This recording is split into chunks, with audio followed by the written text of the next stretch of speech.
Welcome everyone to this session, Best Practices for Android Development as a Daily Business. Sorry, I'm just amazed how many people are trying to fit in this room. Today I learned best practices are very popular. So lessons learned for me, thank you for that. Also another revelation before I really start. I feel the title is a little fussy because daily business is not that what I meant, to be honest, because you all work in Android on a daily basis. What I really meant with daily business is multi-project management. So what I'm trying to talk about today are best practices for teams who work on multiple projects at a time. Before I really dive into this session, I'd like to introduce Appcom and myself as well. We at Appcom consider ourselves as your partner for digital adventures. So if you have an idea, a prototype, or working software, doesn't matter, we take care of the issues. So we help you. Oh, that's right, sorry. We help you to plan every aspect of your how you realize a project. So if it's release management, portfolio strategy, design, UX concept, and of course software architecture and implementation as well. We do a lot of apps, so hence the name Appcom, but we also do portal and backend solutions as well. Myself, I'm a software developer for over 15 years right now. I started very early on by developing games. Unfortunately, nothing fancy too far, and I started developing Android applications for 3 years now, and I'm working as software architect for the last 2 years. Oh, sorry. All right, another disclaimer before we really dive into the session. I'm not here to sell you anything, and I'm also not here to let me celebrate or brag or something like that. We learned in the last 3 years a lot from the from the Android community, and we feel like we want to give you something back. So that's why we're here. We want to share our knowledge we found over the last 3 years. So why should you care? Why should you care about another guy saving or presenting his best practices? There are a lot of best practices out in the internet. You can learn from that. So why does it matter that I show you ours? Why not? You're here to learn something anyway, yeah? Right? We want to share all of it. So why not? Keep an open mind, and maybe you can take something out of it for you too.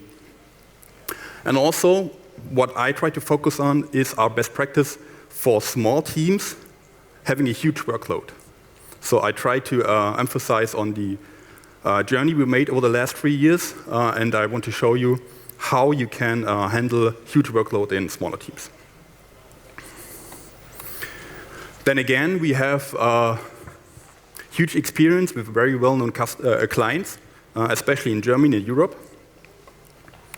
And also we tackled some of more advanced techniques like releasing in custom stores like the Citrix 10 mobile store, which was quite difficult to be honest, and also like MDNS, NFC and stuff like that. So every journey has its start, so let's look at the very beginning of our journey. How did we start 3 years ago? We started out with a very stable but small department. We had 3 developers at max, now we are 4.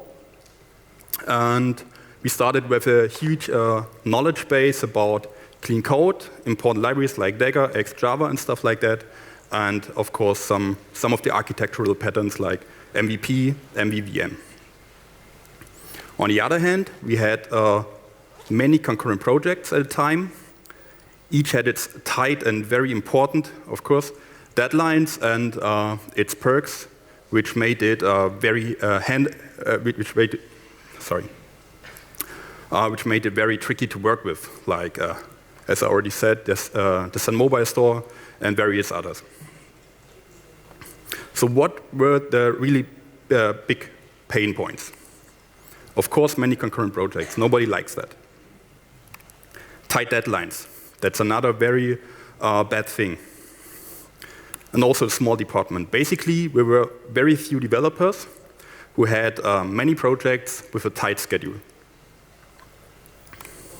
So what did we do? Disclaimer, I hope this is no surprise. We didn't practice any witchcraft, stopping time or something like that. We just followed some very basic and simple rules we found to optimize the process and the workflow in our department. And I try to emphasize why it matters and why you should do it too if you already don't. Also, let's get into it.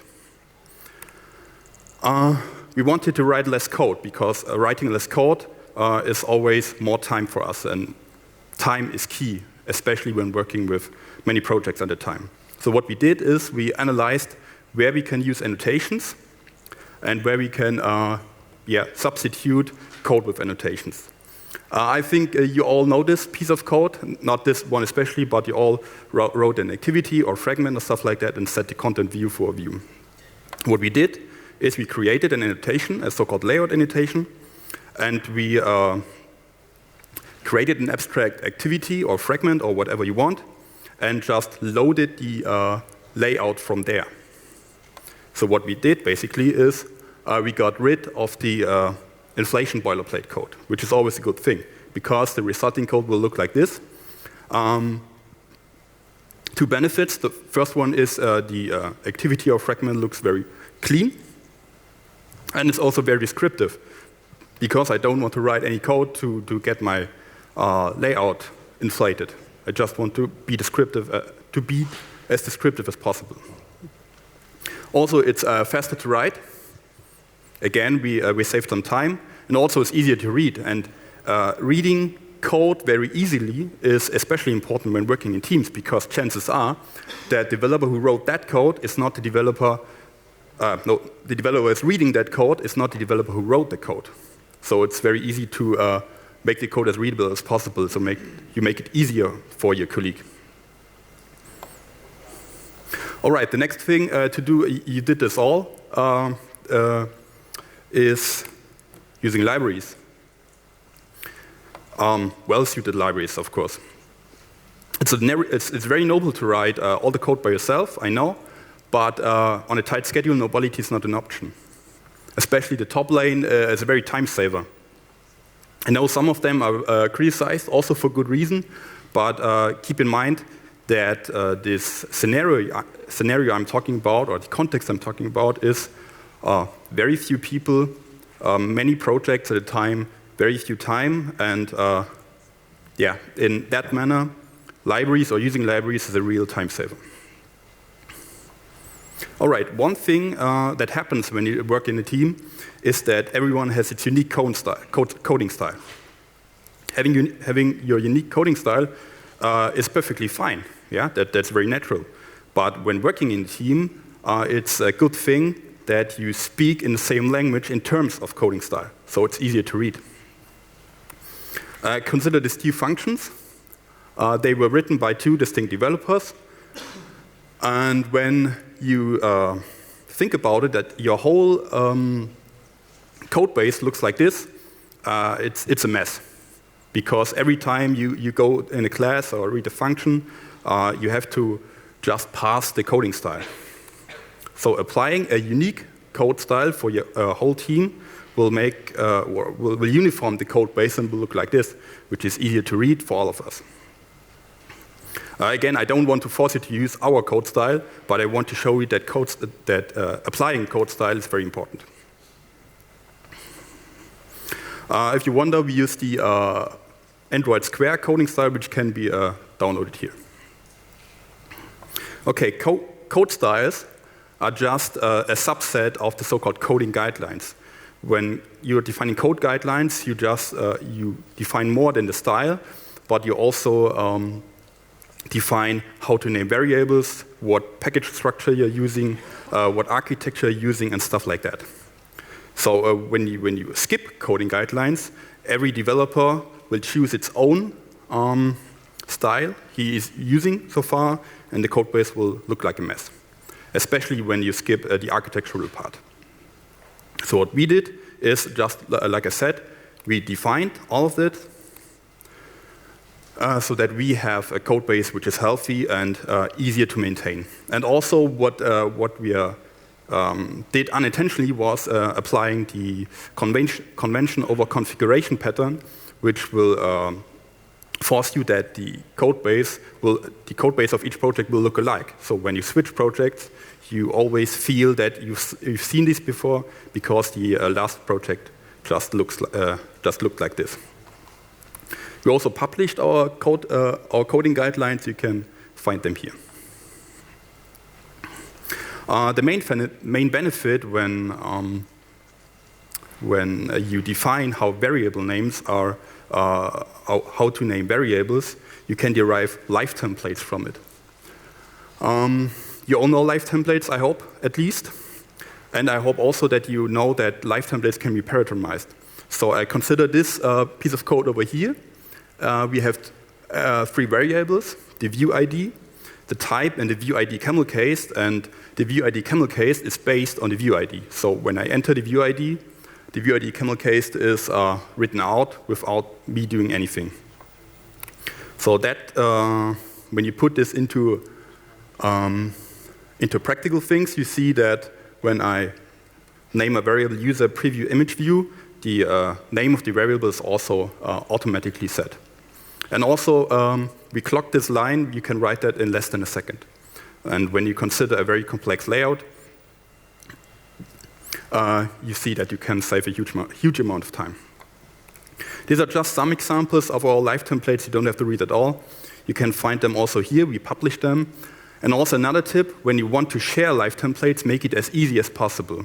We've seen the Square Android repository earlier. I showed at least a link to it. And we wrote, this repository is based on it. So you can install the live templates as easy as the code style. So the next thing is also pretty obvious. Apply an architecture, of course. You all need an architecture in your Android app. And if you document and communicate it to the team, they can all apply it in each project. Convention over configuration. I just want to go over our architectural style. Again, I don't want to force you to use it. I just wanted to emphasize that having an architecture is very important. So usually we have an application activity in the fragment scope. In each scope, there is the Android lifecycle aware object, an application or activity or fragment. We have also the classes which are relevant for the dependency injection, and also some sort of controllers which provide common functionality, like starting intents for phone, email, or stuff like that, loading assets and files. Same goes for the activity scope, and in our fragment scope, we use the MVP pattern and interactors. This is just the app module. We also have usually a second module, which is the data module. The main interface of the data module are so-called data stores. In these data stores, we provide an interface for manipulating so-called data objects, which are models and entities. I will get to that. Each data store utilizes some sort of data source, which can be a web data source, assets, memcache, a web service, database, stuff like that. And also this works very well when using XJava. But this is out of scope. Then we have data source agnostic entities. They're models which are provided by the data stores, and also their respective transformers. All right, one more very useful tip we found over the years is the toString method. Consider a POJO, a very complex one, if you will. When you log it to the logcat without overwriting toString, you get this. That's pretty useful. But I'd like to see something more, so I overwrite toString method and I will get this. So this is very readable for now, but if I put many more objects into this, so a nested object or a very complex object, it gets harder to read because, many of the attributes and also the line breaks by the logcat. So what we basically did is we overrode the toString method in Android Studio, and we will get JSON. That's pretty useful because when we take this JSON and format it, we get this. And this especially works when you have complex objects and nested objects because it's still human readable. Just a bit lengthy. All right, I will conclude this session because I don't have any more time when I read that sign correctly. The main thing you should focus when working in a small team with a huge workload is write less code, have more time, because time is key. You need time to also focus on things that matter. Convention over configuration is very helpful because you will skip projects or you will do project hopping, and when you know one project and you find yourselves better in the second project, that's very helpful because you save time by that. Automate everything, including live templates, and have an architecture set. So to conclude this session, I have 2 more slides. I hope I get them in time. Have fun, learn, help, share. You work on the same team. You work for the same projects and success. So yeah, work as a team. Also, some marketing I had to include it. We provide a workshop for you guys, so if you want to learn more about Android and how to launch products and with validated methods like Lean Startup, follow the link, join us, and get a free registration for the workshop. You can also find us on Facebook, Twitter, and GitHub, of course, and I'd like to see you soon. Reach out to us, and yeah, let's make the world better. Thank you.